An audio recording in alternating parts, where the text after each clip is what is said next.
Hoy vamos a hablar del CENIT y los proyectos que desarrolla. Para los que no lo conocen, se trata del Centro de Inteligencia Digital, una iniciativa de la Universidad de Alicante, la Universidad Miguel Hernández y la Diputación de Alicante para crear el principal referente de la provincia de Alicante en cuanto a desarrollo, investigación, divulgación y aplicación de estrategias y tecnologías habilitadoras digitales. El CENIT funciona como un think tank, ofreciendo opinión y líneas de actuación, consultoría y asesoramiento digital en el acompañamiento, instituciones, empresas y profesionales en la transformación digital y en la implantación de la inteligencia artificial. Hoy contamos con la presencia de un experto en servicios digitales orientados a la administración pública, además de ser investigador de proyectos de transformación digital en las administraciones públicas y profesor asociado de la Universidad de Alicante. Ángel Lloret Rivera, encantado de tenerte en los micrófonos de Terreta Radio. Gracias, Julio, encantado también de estar con vosotros. Hoy hablaremos sobre Smart Mill, realización de un estudio en un modelo de Living Lab y participativo para la implantación de verticales Smart City en ayuntamientos de menos de 1.000 habitantes. Dicho así, suena complejo, pero ya verán ustedes cómo es mucho más sencillo. Ángel, ¿cómo es la situación actual del estado de transformación digital en la provincia de Alicante? Bueno, pues esta pregunta es muy importante porque con esta introducción, sabiendo cómo está la situación de los ayuntamientos, podemos entender por qué este estudio, ¿no? Antes de realizar este estudio, el CENIT, realizamos un estudio para saber cómo estaban los ayuntamientos. Es decir, hicimos un estudio de campo, nos fuimos a hablar con los responsables de informática con una serie de cuestionarios, ¿no? Y nos dimos cuenta que había una brecha digital importante en los ayuntamientos de menos de 1.000 habitantes. La provincia de Alicante tiene una característica muy importante y es que los 141 ayuntamientos que la componen, aun siendo la quinta a nivel nacional en población, como decía, de estos 141 ayuntamientos, 50 tienen menos de 1.000 habitantes. O sea que es una parte muy importante del ecosistema de la provincia de Alicante. Y como comentaba al principio, en este cuestionario nos dimos cuenta que estos ayuntamientos tenían necesidades de transformación digital que debido al pequeño tamaño del ayuntamiento, a los pocos recursos económicos, de alguna manera había que ayudarlos, ¿no? La forma mejor de ayudarlos es hacer un estudio, saber cómo estaban, qué necesitaban, y a partir de ahí surgió este estudio, ¿no? Smart Mill viene del término Smart City, Smart, que son todas las iniciativas de transformación digital que se implantan en ayuntamientos, sobre todo para ayudar al ciudadano y a las empresas. Es muy importante, ¿no? Luego sí que profundizamos un poco en el término Smart City. Y Mill, precisamente porque está enfocado este estudio a estos ayuntamientos pequeños que comentaba, estos 50 ayuntamientos. ¿Cómo es la situación actual del estado de transformación digital de nuestra provincia? Vale, como has comentado anteriormente, el CENIT ha hecho varios estudios a nivel de empresas, a nivel de pymes. El que he dirigido yo está orientado a los municipios de Alicante, a la administración pública. El Estado va por barrios.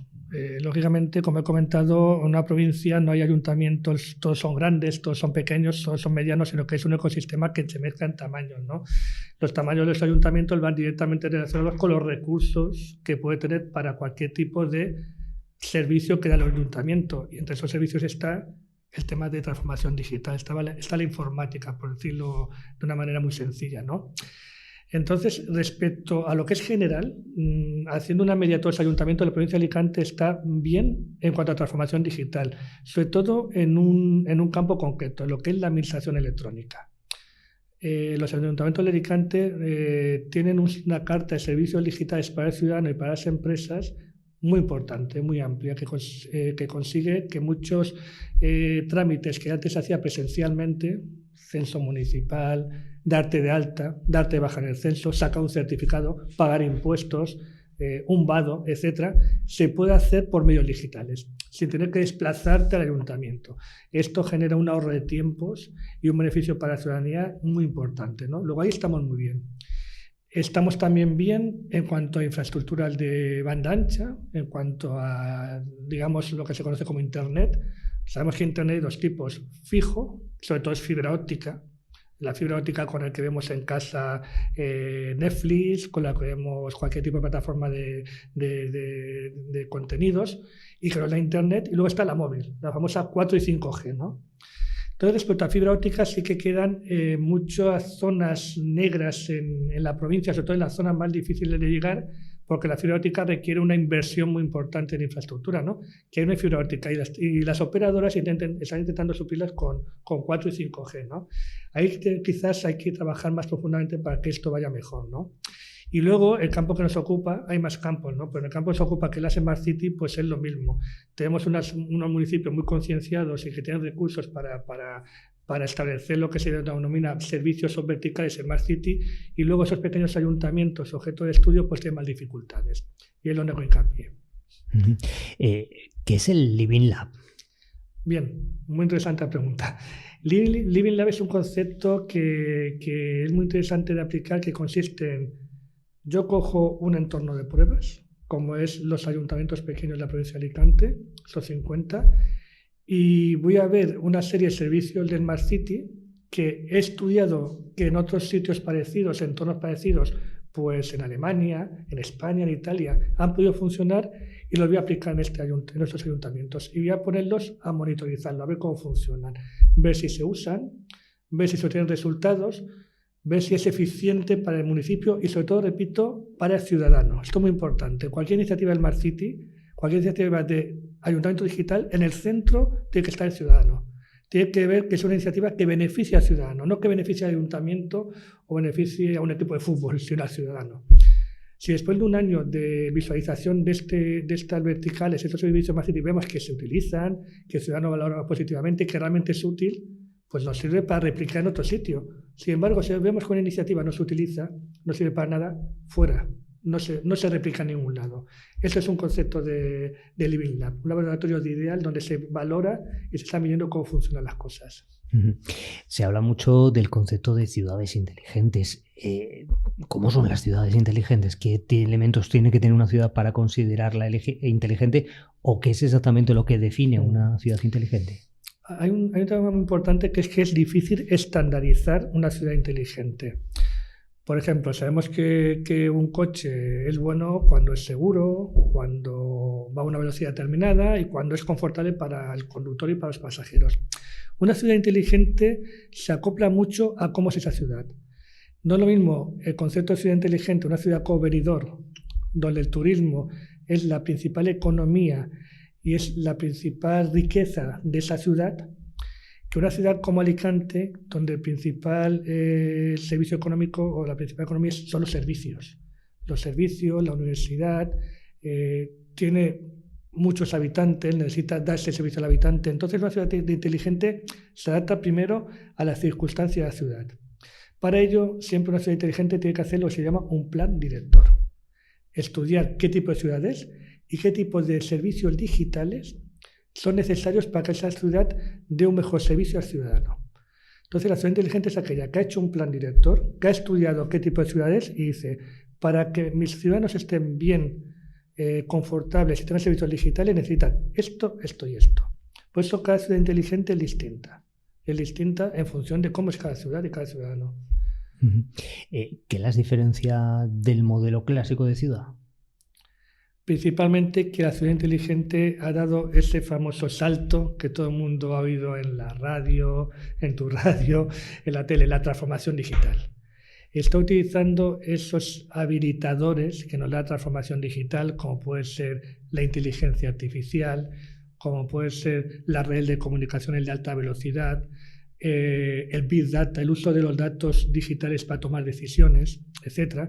Esta ciudad está utilizando estos habilitadores digitales para tomar decisiones que beneficien y que mejoren la calidad de vida del ciudadano. Eso es el cambio entre una ciudad tradicional y una ciudad inteligente. ¿Por qué es tan importante implicar a los pequeños ayuntamientos en los procesos de transformación digital? ¿Qué supone para las Smart City? El beneficio, más que para ese Smart City, es para estos pequeños ayuntamientos. Estos pequeños ayuntamientos sufren lo que se ha llamado la España vacía, la despoblación, ¿no? Vacía. Luego hablaremos de lo que ha supuesto la pandemia para esto, porque la pandemia ha supuesto un cambio de tendencia. Hay estos estudios de la ONU muy interesantes donde dicen claramente, son estudios antes de la pandemia evidentemente, que las ciudades grandes van a ir llenándose de población y las ciudades pequeñas van a ir disminuyendo de población en el mundo rural. Recordemos que algo tan básico para el ser humano o para la sociedad como es la ganadería, la agricultura, está en el mundo rural. Si dejamos de tener población en el mundo rural, ¿quién se va a hacer cargo de todos esos servicios o necesidades? Por tanto, he dicho dos casos muy típicos, como es la ganadería y la agricultura, pero hay mucho más, ¿no? Está en la importancia de mantener el ecosistema, no hay que olvidarlo. El ecosistema, la sostenibilidad, las zonas verdes están en el mundo rural. Aunque vivamos en una ciudad como Alicante, que la Font Rocha esté verde es fundamental para que vivamos bien en Alicante. Es decir, esto es un mundo global, no hay barreras. Todo esto supone que el mundo rural hay que cuidarlo. Hay que cuidarlo para el bienestar de toda la ciudadanía. La mejor forma de cuidarlo es dar medios, dar recursos para hacerlo atractivo. Sabemos actualmente, y después de la pandemia sobre todo, pero antes también, que la generación joven, la generación que va a entrar a trabajar, esa generación que ha nacido en el 2000, 2005, 2010, hace todo por Internet. Hace todo por Internet. Se relaciona por Internet, juega por Internet, ve vídeos en Internet. O sea, es difícil a veces, según la edad, entenderlo, pero es así, ¿no? Por tanto, sabemos que tener servicios digitales en esos pequeños municipios va a favorecer que esa generación que ha nacido en esa época no se vaya a las grandes ciudades, y incluso puede ser un pueblo de atracción también. Puede ser un pueblo de atracción, ¿para qué? Para que los llamados nómadas digitales que han surgido con la pandemia, nómadas digitales se define como aquel experto tecnológico que no le importa vivir en ningún sitio. Lo que busca es tranquilidad, buen clima, unos buenos servicios, y no le importa vivir 6 meses en un sitio y 6 meses en otro. Bueno, pues esos nómadas digitales estamos viendo que se va a vivir a ciudades pequeñas si tiene un entorno adecuado para poder hacer su trabajo. Son gente que no va físicamente a la oficina, trabaja desde casa con un ordenador e internet, pero tiene que tener un entorno muy positivo para poder hacer ese tipo de trabajos. Bueno, pues si una ciudad pequeña es capaz de tener este entorno, puede recuperar población y población de calidad, población con un nivel adquisitivo muy importante, que eso favorecería a los comercios locales. Está todo muy en una economía circular. Pero en las poblaciones pequeñas, una de las principales características que tienen es la calidad de vida, que en muchos casos ese hecho de estar desconectados es lo que les permite esa calidad de vida. ¿A quién le interesa estos procesos de transformación digital realmente? Vamos a ver, el estar conectado o no, y más en una población de este tipo, es una decisión individual. Es una decisión individual o de empresa, ¿no? Pero no estás obligado, ¿no? Lo que sí que es verdad es que tenemos una dependencia del móvil bestial, ¿no? Y eso daría tiempo para otro programa también. Daría para otro programa. Pero ¿a quién le puede interesar? A los primeros, a los ciudadanos. Cuando hablamos de un entorno digital, de una Smart City, no estamos hablando solo de una conexión a Internet. Estamos hablando de servicios que benefician la vida del ciudadano. Por ejemplo, si un ciudadano tiene que hacer un trámite con la Generalitat Valenciana y vive en un pequeño municipio y no tiene una oficina física de la Generalitat Valenciana o del Estado, me da igual, se tiene que desplazar físicamente a esa oficina, a esa dependencia. Imagínate si ese ciudadano tiene un punto donde se pueda conectar a Internet y pueda, a través de Internet, realizar ese trámite sin desplazarse a su ciudad.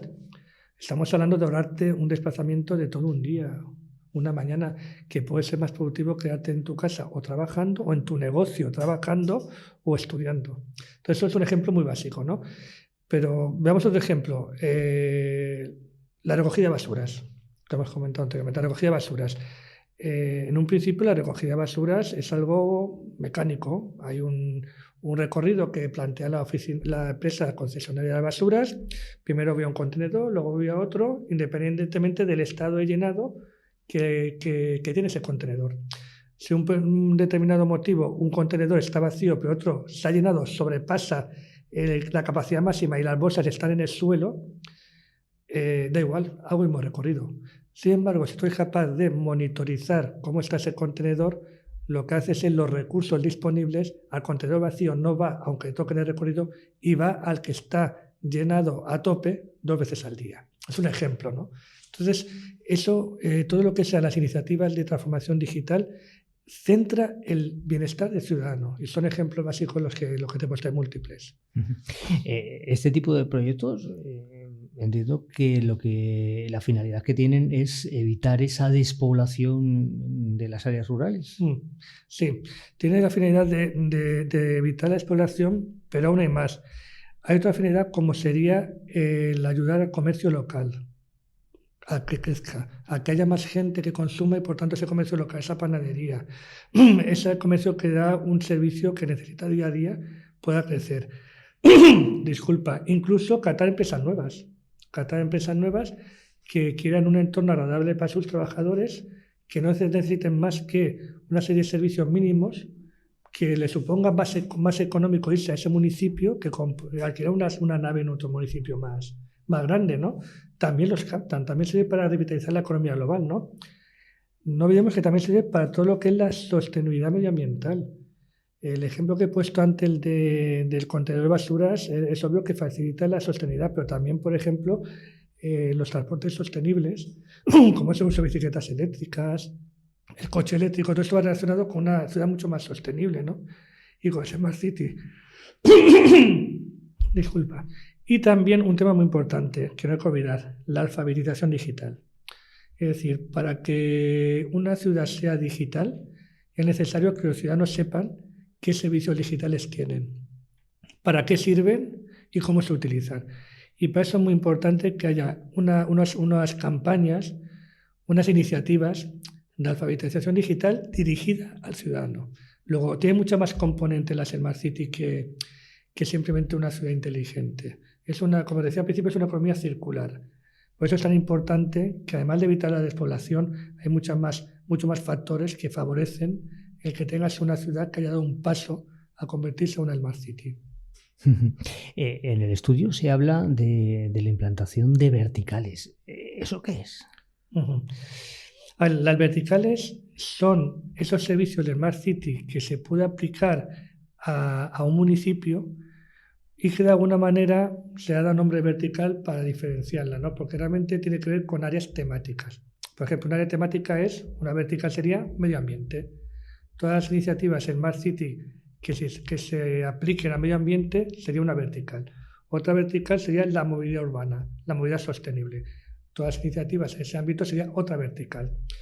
Otra muy interesante también es, por ejemplo, la gobernanza. La gobernanza va en aras de que el ayuntamiento dé servicios digitales a los ciudadanos para que los puedan utilizar, pero además también de que el ayuntamiento sea transparente, de que transmita los plenos en directo y se pueda guardar una biblioteca en la red que cualquier ciudadano pueda consultar. Oye, de este pleno que se decidió hacer esta modificación urbana, ¿cómo fue? ¿Qué intervenciones hicieron mis representantes municipales? Puedo entrar en Internet y ver ese pleno en Internet y ver qué intervenciones realizaron. O que el ayuntamiento publique las cuentas y cómo se gasta el dinero. O lo que le llaman ahora presupuestos participativos. Danos la opinión a los ciudadanos de cómo creemos que se gasten esos presupuestos. Lógicamente, para eso es necesaria una herramienta ágil, útil. Y no hay nada como la participación ciudadana en Internet para decir cómo crees que tú que ese presupuesto se gaste. Si ves interesante una plaza pública o ves interesante que se renueve las aceras de un barrio. Esto en Europa es muy extendido. Los presupuestos participativos son muy extendidos en Europa y se utiliza, es una parte habitual de los ciudadanos de un municipio. Decidir dónde se gastan los presupuestos municipales. ¿Qué supondrá para los ayuntamientos este crecimiento poblacional del que hablamos? Porque en un aumento de las poblaciones podemos encontrarnos en situaciones en las que los ayuntamientos superen esos 1.000 habitantes.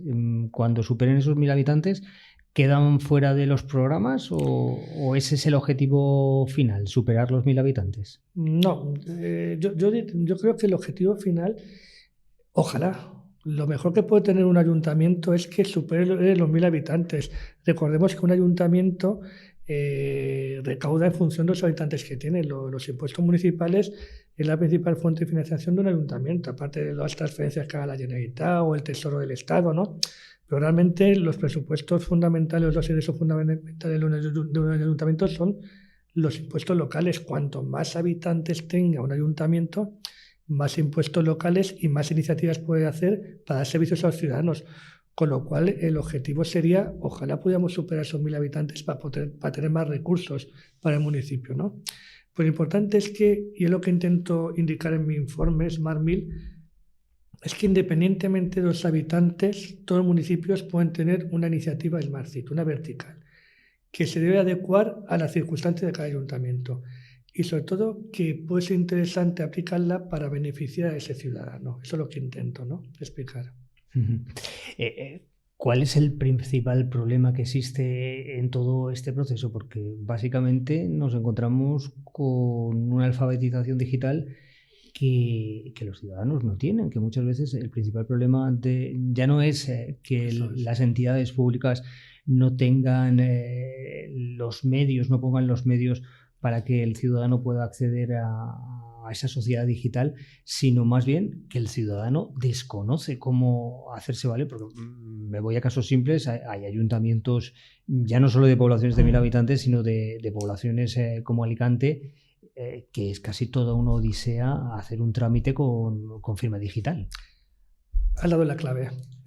El problema es lo que en términos un poco económicos, cuando instauras en una empresa un nuevo sistema informático, se llama la gestión del cambio. Esa es la clave. Tú puedes tener el mejor servicio electrónico, la mejor carta de servicios digitales para el ciudadano, que si no tienes una formación al ciudadano, una información al ciudadano, ese ciudadano no va a saber utilizarlo, primero porque no sabe que existe muchas veces, y segundo porque no tiene las habilidades necesarias para utilizarlo, ¿no? Lo indico en mi informe. En mi informe, además de decir, oye, es interesante que en un municipio pongas una vertical, un digital para dinamizar la economía local. Hay una vertical que es muy importante, que es formación y comunicación. Yo claramente, es como el que tiene, no sé, un coche de marca de gama alta muy cara y resulta que no tiene carnet de conducir porque no tiene las habilidades suficientes para manejar un coche. ¿Para qué lo quiere? Y otra cosa que hay que tener en cuenta, vale mucho dinero o vale dinero implantar estas verticales. Si tú implantas un servicio y no se utiliza, tenemos un problema importante. Y eso se ha detectado. Eso se ha detectado y lo saben. Lo saben los organismos nacionales, los organismos regionales que se encargan de la transformación digital de la ciudadanía o de la sociedad, ¿no? Hay una parte muy importante que es la formación y la información. De ahí que haya salido iniciativas como ese kit digital para la pyme, en el cual todos esos fondos vienen de Europa. El kit digital para la pyme dice claramente, oye, las pequeñas empresas autónomos que tienen una pequeña tienda no saben qué puede hacer en Internet. Vamos a intentar darle el ABC, los inicios, para que puedan entrar en Internet y tener una web, una pasarela de pago, lo mínimo para poder interaccionar con Internet. Entonces, esas iniciativas se están haciendo, ¿no? Y los fondos europeos Next Generation, que son los que hemos ido tanto, que está llegando a España, etc., hay una parte de ellos que se llama alfabetización digital, que va a ir a las comunidades autónomas, que se reparte en función de los ciudadanos de cada comunidad. Esa iniciativa o ese plan de alfabetización digital viene precisamente a intentar ayudar al problema que has comentado. ¿Para qué sirve tener un montón de servicios digitales si la ciudadanía lo desconoce y no lo utiliza? Entonces es un problema que existe, es real, y fíjate, como tú has dicho, es casi tan importante o más dentro de todo ese ecosistema de ciudad inteligente. Que el ciudadano sepa lo que hay y cómo se utiliza. Es fundamental. Es fundamental. Todo este sistema de alfabetización digital de la ciudadanía, ¿cómo se consigue? Porque, cuando la gente se está formando en los colegios se podría desarrollar esa formación, pero ¿cómo se forma el ciudadano hecho y derecho que está en la calle, que está trabajando, que está...? Porque muchas veces dicen, no, alfabetización digital. No, si yo ya sé manejar el ordenador de casa o el ordenador del trabajo, y con eso a mí ya me llega. Ya sé de Windows, ya sé de Mac y sé de redes sociales. Pero esto va mucho más allá. Va mucho más, además, va mucho más allá, y lo has comentado. A la generación Z, a la generación Next Generation, toda esa generación que ha nacido con la tablet en la mano, bueno, es importante formarle en varios temas, ¿no? Que no olvidemos, sabe manejar muy bien la tablet, te cambia de pantalla de forma rápida, Pero como, bueno, antes lo estábamos comentando, al preparar Sí, le comentábamos esas limitaciones que tienen los dispositivos y que muchas veces no se enseña en ningún sitio. Les enseñamos a manejar aplicaciones, pero no les enseñamos cómo funciona un dispositivo y las cosas que se pueden limitar en un dispositivo. Y las consecuencias que tiene cuando tú le das a aceptar, cuando te abres una cuenta correo en un servidor determinado. Estás vendiendo tu alma. Es decir, a partir de que tú digas acepto, acepto, acepto, tus datos los puede utilizar la empresa, la que has aceptado, por no decir nombres, para lo que quiera, incluido la monetización, incluido el rastrearte, hacer un seguimiento geográfico de por dónde vas. Porque tiene que saber por dónde voy. Pues eso no lo enseñamos, ¿no? Pero centrando en la pregunta, ¿cómo se puede enseñar a ese ciudadano de edad media que piensa que sabe manejar ciertas habilidades, pero lógicamente nadie le ha dicho que su ayuntamiento tiene la capacidad de que tú los trámites del censo lo puedes hacer por internet? Se ha dado muchas vueltas. Sé que en este proyecto dentro del Generation, que estaba comentando anteriormente, que es una iniciativa dotada económicamente para la alfabetización digital, ha dado muchas vueltas. Ha dado muchas vueltas para ver cuál es la situación o la forma más adecuada de transmitir estas habilidades, esos conocimientos a la ciudadanía. Y hay un hecho que es muy importante, el diferencial. Es decir, no puedes aplicar los mismos recursos en una ciudad como Madrid que en la montaña de Soria. No puedes aplicar lo mismo en una ciudad como Alicante que en la montaña de Alicante, esos pequeños ayuntamientos. Entonces, tienes que aplicar distintas iniciativas, distintas formas de transmitir la información, ¿no? En una ciudad como grande es más sencillo llegar al ciudadano. Es más sencillo llegar al ciudadano porque tiene múltiples maneras de tener impactos. El transporte público, cuando vas al ayuntamiento, cuando vas por la calle, el momento en que entras a leer un diario digital o oír la radio, tiene muchas formas de transmitir impacto, ¿no?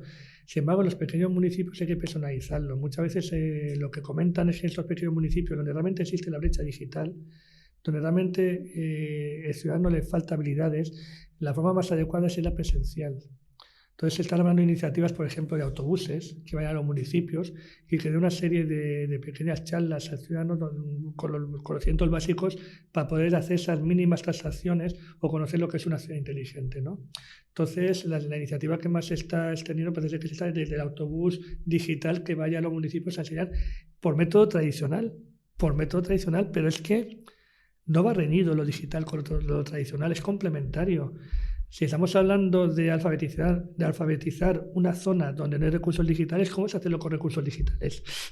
Habrá que hacerlo por medios tradicionales. Entonces se está hablando de esto, de un autobús, etcétera. Hay varios métodos, pero sí que es un reto muy importante que además las autoridades deben resolver porque las autoridades son las responsables de trasladar a la ciudadanía esta alfabetización digital. Y va por ahí los tiros. Ángel Lloret, muchas gracias por haber venido a explicarnos este proyecto sobre modelo Living Lab participativo para la implantación de verticales Smart City en ayuntamientos de 1.000 habitantes. Una actividad muy necesaria que va a ser fundamental para la evolución de estos pequeños municipios en los próximos años. Muchas gracias a vosotros.